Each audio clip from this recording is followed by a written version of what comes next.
శ్రీకాకుళం జిల్లా టెక్కలి మండలం పెద్దసాన ప్రాథమికోన్నత పాఠశాలలో ఒక ఉపాధ్యాయుడు బాలిక విద్యార్థినుల పట్ల అసభ్యకరంగా ప్రవర్తిస్తున్నాడని ఫిర్యాదు అందడంతో జిల్లా విద్యాశాఖ అధికారి S Tirumala Chaitanya MEO D తులసిరావుతో కలిసి పాఠశాలలో విచారణ చేపట్టారు. గ్రామస్తులు విద్యార్థులతో మాట్లాడుతూ వివరాలు అడిగి తెలుసుకున్నారు. పూర్తి స్థాయిలో విచారణ చేపట్టి చర్యలు తీసుకుంటామని డిఈఓ మీడియాతో తెలిపారు. నేను DEO Srikakulam doctor Tirumala Chaitanya. I have received a complaint from the parents and the local officers of our department. నా డిపార్ట్మెంట్ ఆఫీసర్స్ మరియు లోకల్ పేరెంట్స్ కూడా వచ్చారు.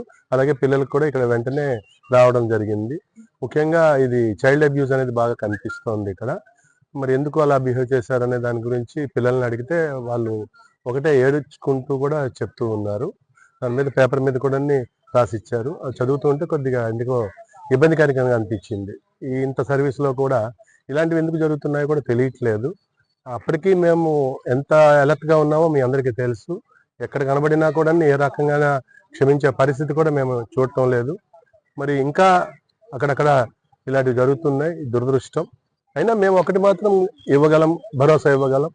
ఏ పాప లేకపోతే ఏ టీచర్ కూడా ఒక్కసారి మా దృష్టికి తీసుకొస్తే ఎలా దానికి ట్రీట్మెంట్ ఇవ్వాలో అనేది చూస్తారు.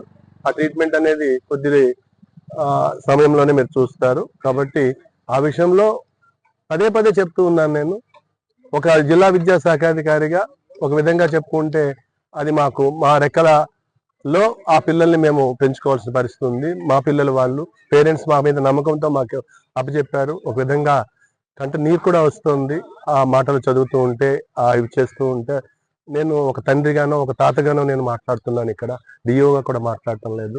డెఫినెట్గా నేను ఆ విషయంలో ఇంకేమీ అలాంటి రాజీలు ఇలాంటివి ఉండవు. చాలా దగ్గరలో అది ఒక పెద్ద జాడ్యం, ఒక రోగం కూడా తయారై ఉన్నది.